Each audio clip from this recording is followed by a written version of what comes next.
This is WWE superstar Drew McIntyre, and you're listening to the WWE Podcast. The champ is the one that everybody wants, me. Becky Lynch is going to WrestleMania. Claymore! Austin 316 says I just whipped your ass. This is my iron.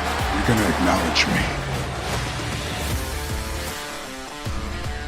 And welcome everybody to the WWE Podcast. We're going to be doing a dual show here today as the mailbag and the official preview and prediction show for WarGames, which is tomorrow night. Here we go. Survivor Series is here. The event that we saw forthcoming 6 months ago with the main event of Bloodline is here.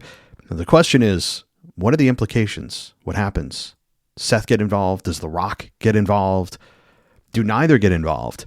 I would think that Seth is more likely than The Rock, but The Rock is still probable to show up. We'll see if that actually takes place and materializes. But we are going to, as I said, start with the emails and then work our way to the predictions for tomorrow night. And if you want to get yourself involved in a Discord chat with all the other patrons of this show, and more importantly, just wrestling fans that you can chat with during the show, during the PLE, is always a lot of fun to do. And that's available to you if you become a patron at patreon.com/WWE podcast. And right now there is a sale going on, but it's the last day of the sale. And that's 25% off any new monthly or new annual membership. And you can use the code WarGames, one word, WarGames, and get yourself 25% off any membership at all. So last day for that, and then it's going to be ending tomorrow. So get yourself on board. And get yourself in an ad-free experience too. That's probably the best part, is you don't have to listen to ads. But about every 10 minutes we have ads on the show, and that goes away with your Patreon subscription. So let's talk to the patrons of the show, and we will start with Freeman. He says, so WarGames looks to be rather uninteresting. So let's cast out a bit further. Who are you expecting to win at the Rumble this year? This time last year, it was clear Cody and Bayley were heavy favorites. But I'm honestly stumped this year.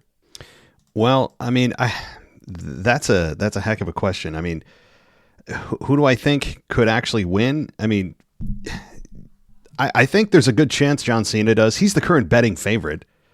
I know you're mentioning here that you think Solo or Jacob Fatu will win the men's, but you have no idea on the women. Rhea maybe just would feel lame. If Charlotte makes a return, I'd give it to her.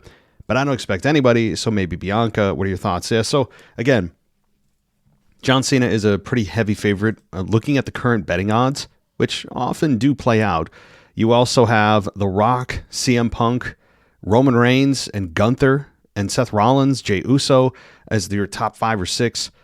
There's dark horses like Damian Priest, like Drew McIntyre, like Kevin Owens, like even Stone Cold Steve Austin is a 25-1 favorite right now, which is just, I mean, it's just not going to happen. Stone Cold winning the Rumbles, it's not happening. I mean, Austin, I think, will finally show up this year and give us what we deserve, which is a stunner to The Rock that we missed out on last year because of money. And that's really the only reason he did not. I know he gave us the reason that it was something with his wife and he had prior commitments, which is a bunch of nonsense.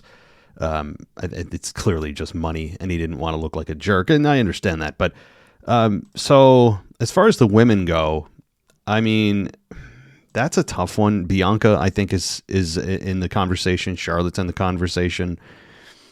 Jade, I don't think is. There's not a chance.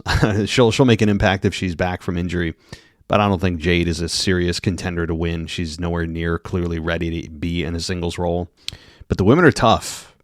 Outside of maybe an NXT call-up, the women are not easy. Rhea would be very boring. As good as she is and as much of a fan favorite she is, she's not exciting from a Royal Rumble perspective. You have Tiffany Stratton, but she's the Money in the Bank winner. She hasn't cashed in yet, so I don't think there's a chance she'll win. So it's a tough one. The women are very difficult, and no one really stands out to you. Charlotte is, in my mind, probably the favorite if she ever decides to return. Also, something I've been pondering. How are the NXT call-ups doing from the draft this year? Tiffany and Braun seems to be a big success. Dragunov was coming along great until his injury, and Dragon Lee seems to be getting steady TV time as Mello. But what happened with Kiara James, Blair Davenport? You can honestly forget they exist, let alone got called up. What was the point of calling them up and to do nothing with them? What are your thoughts on all the call-ups?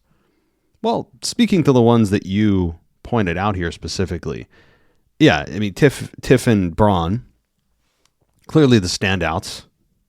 And there's always going to be standouts. This is not really a surprise.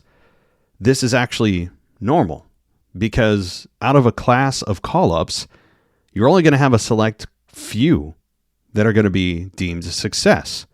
Now, we can't really write the book off on anybody else yet. It's only been a year, not even. So there's time to really make a determination on the others. But Tiff and Braun, no doubt about it, as of right now, are the favorites of, who's been the most successful with the NXT call-ups. Dragunov did make an impact. I remember his promos and pre-taped interviews were very effective. And Dragon Lee seem to be getting TV time, which is a positive, but on the same side of the coin here, he's also not getting any mic time. He's not getting any time to develop a character. He's just living in the shadow of kind of Rey Mysterio and the LWO. So it's not really a attractive differentiating factor for Dragon Lee. He's always, again, going to be Rey Mysterio light. I think that's unfortunately going to be where he lives. He's good in the ring, but I don't think anybody has an emotional attachment to Dragon Lee. Well, you know what you're going to get with him. Fun match, exciting match, lucha style match. But there's no real connection with his character. He doesn't really have a character. That's just, kind of the nature of his character right now, which is not having one other than being a Rey Mysterio, version 2.0. And Kiara James, Blair Davenport, yeah, you're right. I mean, people forgot they even exist. I mean, and also, not everybody's going to have a plan for them when they come up. Even for top talent sometimes that get called up, they say, I don't really know what the plan is. We're just doing this. So it's not a shock to learn that talent that aren't featured that much don't have a plan. WWE doesn't have a plan for them. It's the way they do business a lot of times, for better or worse. So, yeah, this is not a shock, though. I'm not sitting here super disappointed because that's normal.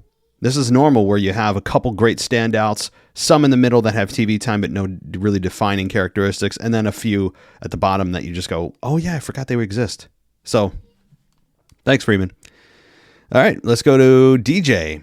And he says, what was once 3 matches has now become a 5-match PLE.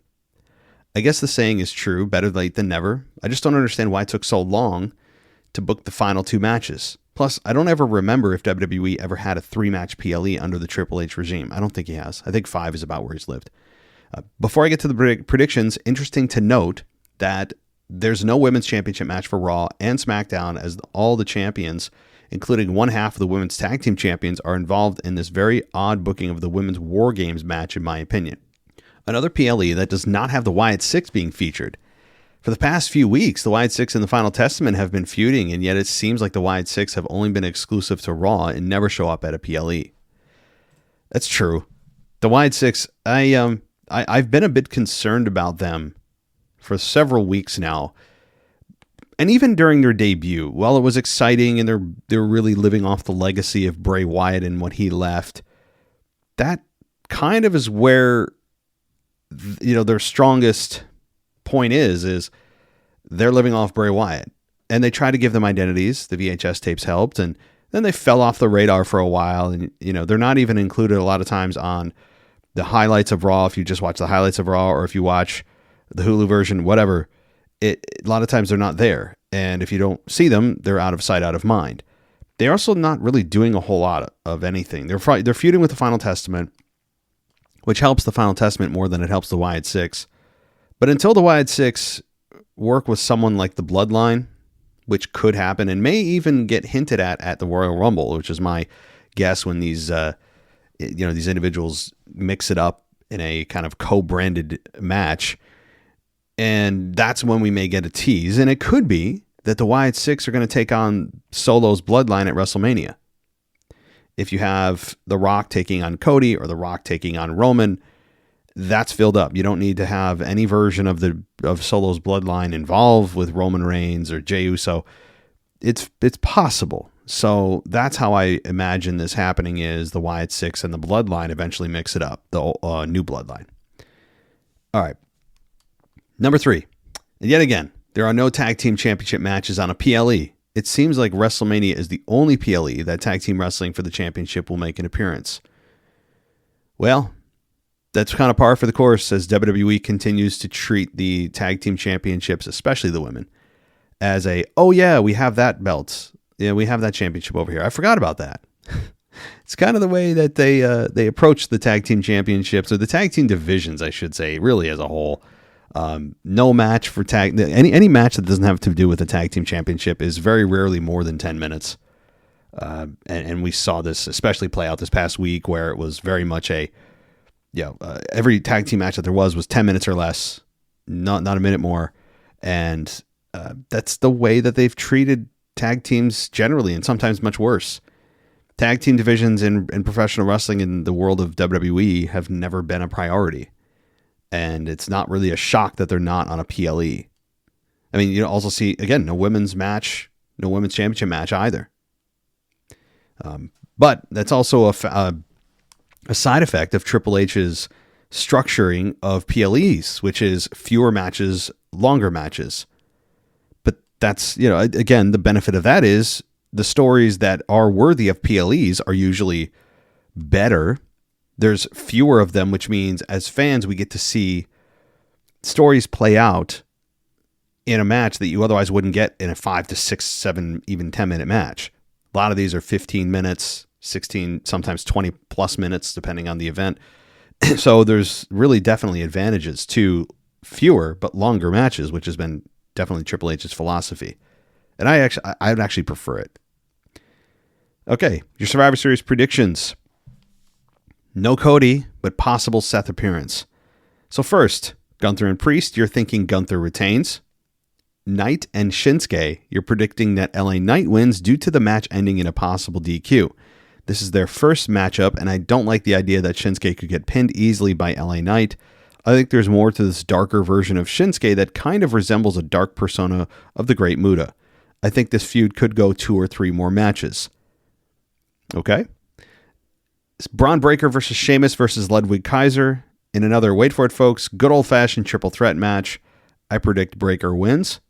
And of course, guys, don't forget, because it's triple threat, that means that there's no rules, right? You can use weapons. Somebody has yet to explain why adding a third person negates the traditional structure of a match. Like the idea that a third person immediately takes away the rules of no weapons, no foreign objects. No, if a third person enters the match, low blows are legal. How does that work?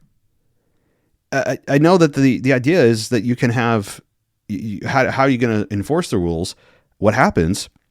You can't have a DQ in a triple threat. Well, what you do is that person gets caught cheating, they're out, and then it becomes a one-on-one. That's it. Very simple. If that person decides to use a chair or use a foreign object or a low blow or whatever, and they get caught, they're out of the match. You don't end the match. They're the ones that suffer. But I don't know why they won't implement that. It's just automatically a no DQ match. All right. Women's WarGames. Liv Morgan's team wins. Men's WarGames. You're predicting the OG Bloodline team wins, and then the final boss makes an appearance, and we possibly get another CM Punk and Seth Rollins confrontation similar to last year's WarGames.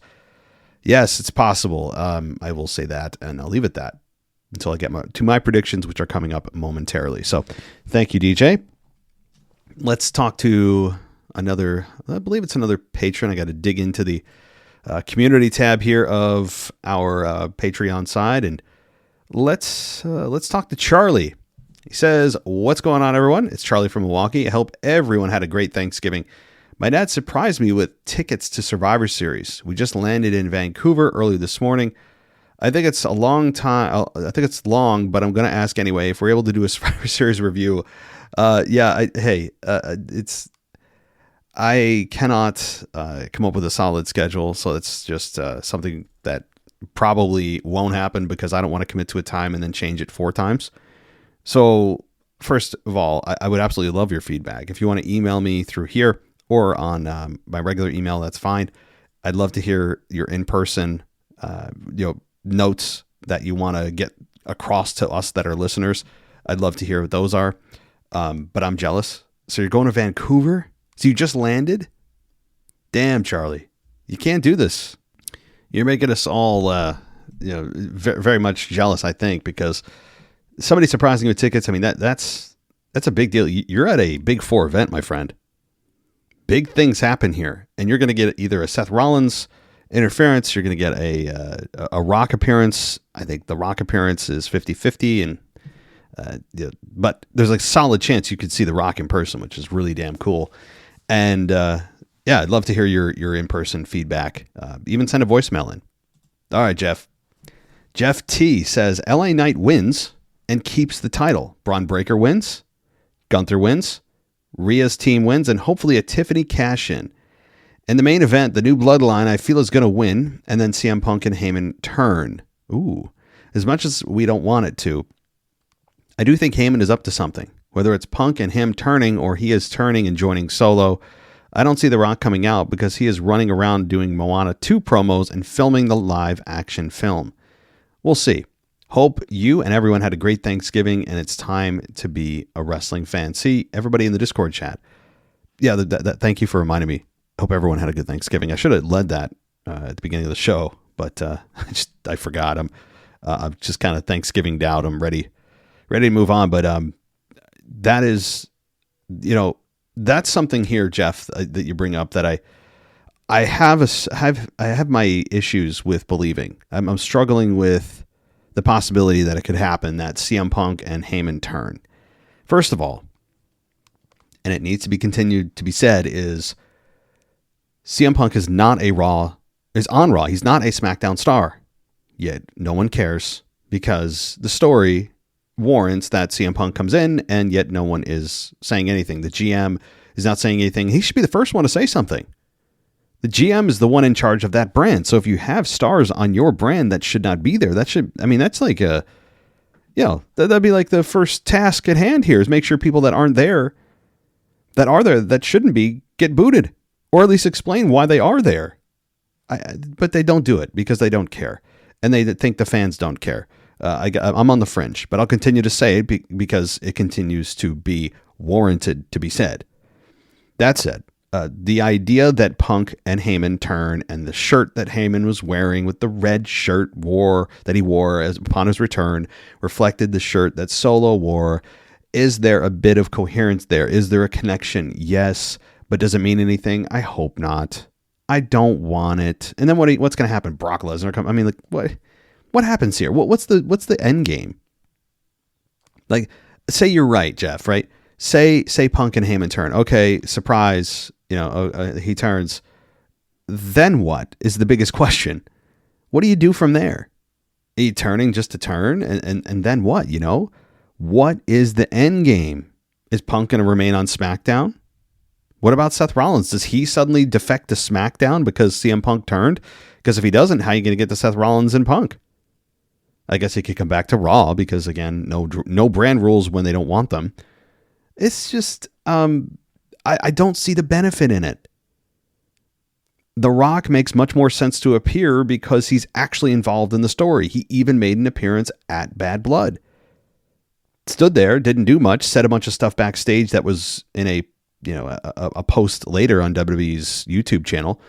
And there was a lot you can dissect in that kind of rant that he went on backstage. But outside of that, there's, doesn't make much sense for Punk to turn. He's clearly and should be clearly focused on Seth Rollins. I don't need Punk turning and then all of a sudden Punk and Roman are going at it. But that's not the story right now. Now Punk will, I think, eventually turn. And I think Punk and Roman will eventually have a program in 2025. But I don't think right now there's no room for it. There's no room until this story with The Rock is complete. and Solo and Roman are have settled their differences, and clearly the programs have been played out and we're ready to move on. We're not there yet. So Punk would be a total redirection of the story. It's not, again, your idea is not bad, Jeff. It just doesn't make sense right now. It makes sense. Makes a lot of sense, but in 2025. It would really just, I think, be a big mistake to do that right now, because that's not the story that's being told. It would muddy the waters unnecessarily. It would be exciting. Yes, it would get clicks. Yes, it would get attention and a million views. And yeah, it would. But then fans are going to sit back and go, cool. So now what? What are we doing here? That's my concern. So, but thank you, Jeff. I do appreciate your feedback, and you're not wrong. I just think it's not yet, is how I would phrase it.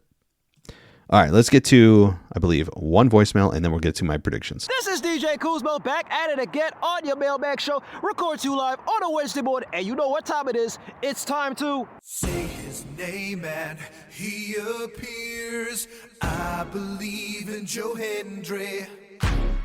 I believe in Joe Hendry. That's right, folks. Joe Hendry is his name, as I take it to my 20th episode of the Joe Hendry Report, coming to you live once again from an undisclosed location. I must mention, before we start the show, happy Thanksgiving to all of the WWE podcast listeners up here in the United States. It's all about the family, the food, and the football this Thursday as we get to, reflect, give thanks, and celebrate another year. Whether good or bad, this is a good time to reflect before we get into 2025. So I hope you enjoy your Thanksgiving, eat as much turkey, watch a lot of football, and of course, this coming Saturday is Survivor Series WarGames. Now let's get to the 20th episode of the Joe Hendry Report. As I did mention, it is all roads leading to Winston-Salem, North Carolina for TNA's next pay-per-view event called TNA Turning Point, as Joe Hendry will be included in a 6-way Thanksgiving Turkey Bowl match. Like I did mention last week, the loser, the person that gets pinned or submitted, must be forced to wear a turkey suit.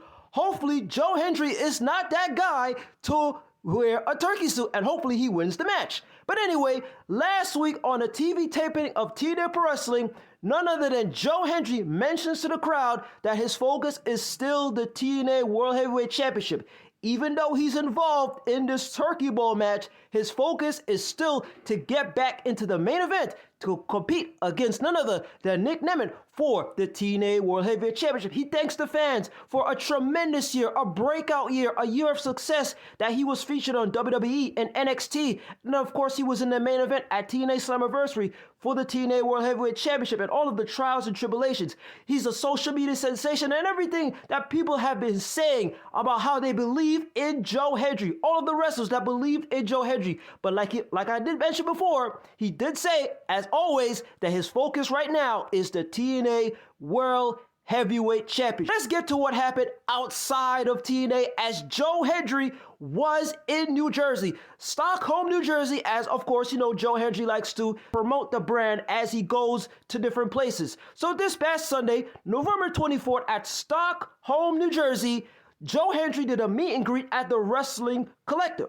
Now, with that being said, as I close off this Joe Hendry Report, happy Thanksgiving. Remember to believe. Remember to say his name. Always remember the words that Joe Hendry says anytime, any place, and any show. And most importantly, do this. Wave your hands from side to side and say, oh, I believe in Joe Hendry. Joe Hendry is so prestigious. Once again, this is your guy, DJ Kuzmo. Have a blessed week. Be kind to one another. Stay safe, my friends. Believe, and peace. All right, DJ. Thank you so much, and happy Thanksgiving to you as well. Hope you're doing well, and hope it was good for you. And thank you for the Joe Hendry Report, as we can follow what the hell he's doing over there in TNA. And his focus, as you said, is the TNA World Heavyweight Championship, fighting Nick Nemeth. And that's fine. And, a lot of WWE fans I know don't follow TNA, don't understand what the hell's going on there, or maybe they just don't care. It's, you're a WWE fan. A lot of times you're just loyal to WWE. But as I say every week, very appreciative that you're able to give us an insight into TNA, and maybe it'll bring some people over to see what the hell's going on over in TNA. Also, I hope he doesn't have to wear the chicken suit. I hope that's not what happens to Joe Hendry, and we'll see. But I appreciate it, GJ, and I hope all is well over there, and you're safe over there in your undisclosed location. All right, let's get to my official preview and predictions for the event here, the PLE, and let's see where I want to start. So I'm going to start here with the WarGames match. I'm going to start with the women's WarGames match because I don't think it's gotten a ton of attention. This is likely the match that's going to open the show. I think it will open the show. It should open the show with the WarGames match here with the women. Rhea Ripley, Bianca, Bayley, Naomi, and Io Sky versus Liv Morgan, Nia Jax, Raquel Rodriguez, Tiffany Stratton, and Candice LeRae. This match should be a lot of fun. I think it's a lot of fans are overlooking it, and it's because the story is kind of I don't want to say boring, but it's not at its boiling point. The focus is clearly Rhea getting her hands on Liv, and it has been for months now. Rhea Ripley was back faster from her injury than anybody thought was possible, and she'll have her face mask on, as she should. I mean, you break your orbital bone, you got to keep that damn thing safe. So Rhea Ripley getting her hands on Liv should be fun. Rhea Ripley going against Nia Jax, that should be a kind of a fun confrontation. Bianca Belair finally getting her damn singles roll back, at least maybe until Jade comes back, which reporting is conflicting on that. Some have heard a month, 2 months, 3 months, or longer. I would say probably in time for WrestleMania seems to be a safe bet, and if she's back before then, wonderful. But right now, Bianca is, just by the grace of God, with a freak injury to Jade, a single star. So that's good. And right now, Tiffany Stratton and Candice LeRae are kind of the back end of the team here that rounds off the Liv Morgan side. How do I think this is going to end? Probably with a Rhea Ripley team victory. Doesn't hurt Liv. There's no titles on the line. Bianca Belair back at a kind of a singles role, revived a bit. Bayley, the final member here, joining. I think those three powerhouse women are ready to get a victory and need a victory. Rhea, again, coming back from injury. It's not going to hurt anybody on Liv Morgan's team.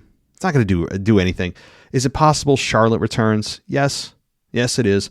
Although I'm not going to call for it. And the reason I'm not going to call for Charlotte returning is because I think if I don't call for it, it'll finally happen. So I don't think it'll happen. And I think Rhea Ripley's team gets the victory. All right, let's go to the Intercontinental Championship. Braun Breaker versus Sheamus versus Ludwig Kaiser. This one is shaping up to be physical as hell. I'm really excited for Kaiser here as a potential breakout performance. I think this is Kaiser, and I may be wrong. This may be Kaiser's biggest match of his career on a big 4 PLE in a championship match, a very prestigious championship in the IC title. Absolutely a big match for Kaiser, and it's possible that Kaiser even comes out of this as the Intercontinental Champion. In fact, part of me wants to pick Kaiser here. Are they ready to pull the trigger with Kaiser? Do they feel he's ready? They've been setting him up for several weeks now. You have Gunther essentially saying, fly, little bird, fly. Leave the nest. Make your own way. And Sheamus, we know what he is. Legacy star, Hall of Famer. Not exactly a guy that's on fire right now that fans are dying to see as a champion again. But Braun Breaker kind of just won it back. However, I don't know how much more they're going to get out of his IC run. It seems like perhaps they're going to change here to Kaiser and see what he's got. Not that they're giving up on Breaker, and I wouldn't by any means. But I think I'm going to go with Kaiser. I know it's not the favorite here. I think Braun Breaker is the favorite if you look at the betting odds. I expect a hell of a physical match. Here's how I think it's going to end, though. Braun Breaker ends up dominating for a while. He'll probably get the spear on Sheamus, and Kaiser goes in for the victory. I think Kaiser is going to pin Sheamus for the Intercontinental Championship. Thus, Braun Breaker can claim he wasn't pinned or submitted, as the old logic goes. The way to protect the champion, if you don't want him to get hurt by a loss, is to have him not involved in the decision. That's how you're going to protect Breaker here. I would not be surprised if Breakker wins, and he is the favorite with good reason. But Kaiser has been on a roll and making an impact, and Gunther even giving him his pledge to go off and do your own thing. And I think Kaiser could win, and I think he might win here. And I think I'm going to take Kaiser. All right. On the counterpart to SmackDown with LA Knight and Shinsuke Nakamura for the United States Championship, Knight and Shinsuke, boy, this is not easy. And I know Knight hasn't had a long run yet, and Triple H has been a fan of long runs with champions. My instinct is to pick Knight. And I think that's still most likely probable. So I'm going to go with LA Knight here. However, a word of caution is Logan Paul. Now, Logan Paul has been out of WWE for months now. And Shinsuke Nakamura is a returning star that has turned a little darker. And there could be something to that. Knight has been champion for several months now. I don't think his run is done, but I am slightly choosing Knight to retain because they might want him to lose on a bigger stage. But they might want to free him up for a Rumble run, for maybe a challenge for a higher championship. But right now Cody Rhodes is champion, so it's kind of difficult to move up when you are clearly not going to be facing Cody Rhodes for that belt. It's like a square peg in a round hole with those two right now. So I would be cautious of Logan Paul possibly screwing LA Knight, but I would say in a very fun match, we're going to have LA Knight beat Shinsuke, but it's not going to be the victory he wants. He may get the BFT and beat Shinsuke clean and celebrate, and as he celebrates, Shinsuke recovers and beats him down brutally. So the heat, Shinsuke is able to get some heat back after losing. And to one of your emails earlier, I think that this is a multi-month program that takes us through to maybe the Royal Rumble. And Shinsuke Nakamura loses, but I think it's in a way that either he gets a DQ and he gets frustrated with Knight, and there's a DQ here, or Knight wins, but immediately Shinsuke gets his heat back. So, all right. Time for the big heavy hitters. The World Heavyweight Championship, Gunther versus Damian Priest. Boy, this one I think is also going to be very physical. Do I think maybe Finn Balor could rear his head in this? Yes, I do. Finn Balor and Damian Priest still haven't really resolved their issues. I feel like that was kind of left open a bit. And I do think it's possible Finn Balor once again screws Damian Priest. Gunther, on the other hand, I don't think will have any help. I do think that Damian Priest loses, and it is likely because of interference. I don't know why they would make Gunther a guy that needs help here. I don't want him to need help. But they're also, and have clearly been on the path of building up Damian Priest as a guy that can intimidate even Gunther, which I don't like. As I said on my Raw review, Gunther's the one guy that actually should not be intimidated. He's the one guy that intimidates. He's not the one that is intimidated. I'm not buying it here. I'm not buying that suddenly Damian Priest is the guy that rattles Gunther. Don't buy it yet. That doesn't jive with me, so I have not been buying into what they're trying to sell me here. And I think it's done a little damage to the Gunther character of having him be rattled by him. But Gunther should retain. This one to me is a slam dunk. I'd give it, when I say slam dunk, not a guarantee, but I'd say it's like 80-20 that Gunther retains. We're nowhere near ready for Gunther to lose that. We have been fantasizing about a Gunther World Championship run for, years in some cases since he came to the main roster. And it's finally here, and you're not going to cut it short. There's a lot more you can do with Gunther as champion. Heel champions are also more fun. Not that Damian Priest had a bad run. He had, I think, an overachieving run, but right now Gunther's the guy you go with. He's the guy that the company can build around a little bit more on the Raw side of things and have babyfaces step up. And I think he's champion through at least WrestleMania. All right. Roman Reigns, Sami Zayn, the Usos, and yes, CM Punk with likely Paul Heyman on the outside, taking on Solo Sikoa, Jacob Fatu, Tama Tonga Tongaloa, and Big, you got to add Big, otherwise it's not Bronson Reed, Big Bronson Reed. Okay. This one should be Should be a lot of fun. No doubt. I don't care who has the advantage. The advantage match means Jack, as you guys have heard from me.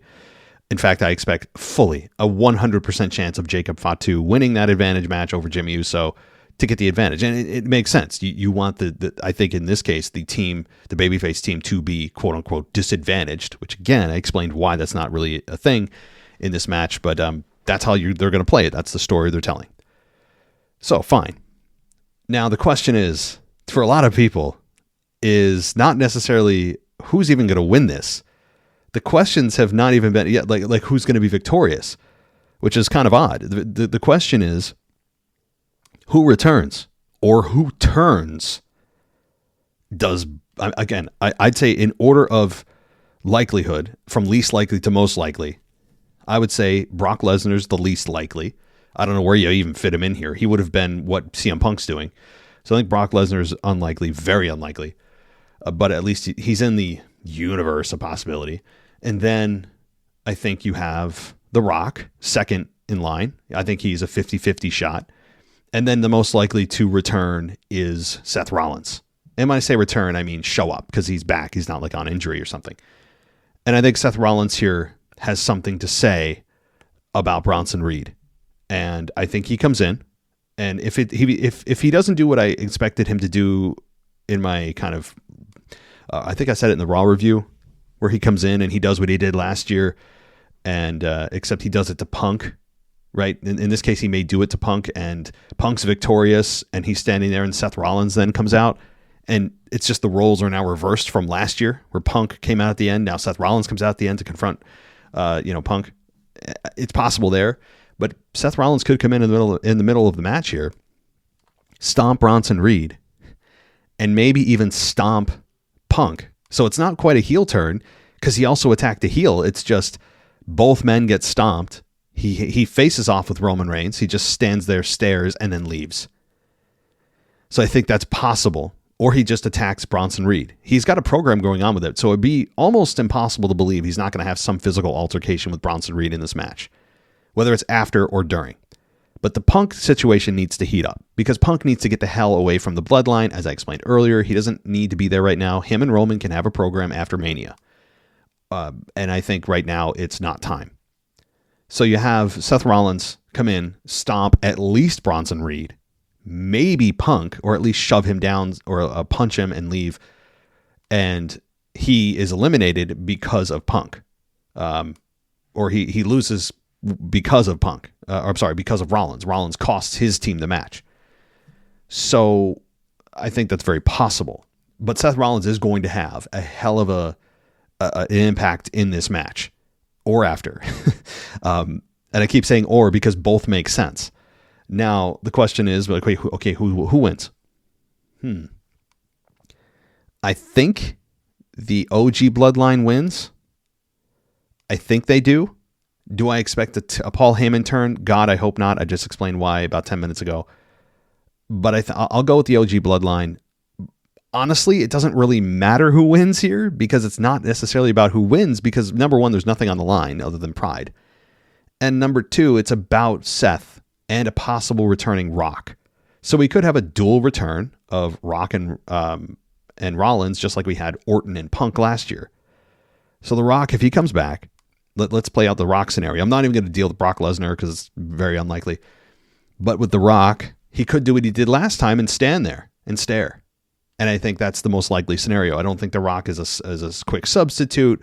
I don't think The Rock is physically in the match or even comes in during the match. I think if The Rock shows up, it's after the match and stands there and stares and does what he did last time. And maybe we get a little more. Maybe he comes in the ring and has a face-off against somebody, or just confronts Roman. There's a lot that The Rock could do, but I will say The Rock is not going to be in the match. I don't see a way. The only way is if Punk gets mysteriously injured, he's attacked backstage, and The Rock is the substitute for Punk. I mean, very unlikely there. So that's how I think this is going to play out in a wild, fun, physical WarGames match. So let me recap my picks. OG Bloodline wins. Gunther retains. Rhea Ripley's team wins. LA Knight retains. And Ludwig Kaiser wins the Intercontinental Championship. That's my pick. those are my picks. So let me know what you guys think, and I'll be back for your review of the WarGames event. Maybe Saturday night, again, more likely Sunday on my Sunday show that I do every single week. So join us over at patreon.com/WWE podcast if you want an ad-free experience. We're also running a promotion right now, 25% off any annual or monthly membership that's new. Use the code WarGames. You can also subscribe to us on Apple Podcasts for an ad-free experience. There's a 1-week free trial there, so you can get all of our review shows for the next week for free if you want ad-free. So sign up on Apple Podcasts if you prefer. So that'll do it for me today, guys. I hope you enjoy the PLE. Maybe I'll pop in the Discord chat for those of you who are on Patreon. Enjoy, and I'll be talking to you guys next time. Thanks for listening to the WWE Podcast. Don't forget to subscribe on your favorite podcast app so you don't miss a show, or head to WWEpodcast.com. And for all of these shows ad-free, head over to patreon.com/WWE Podcast. Until then, we'll see you next time.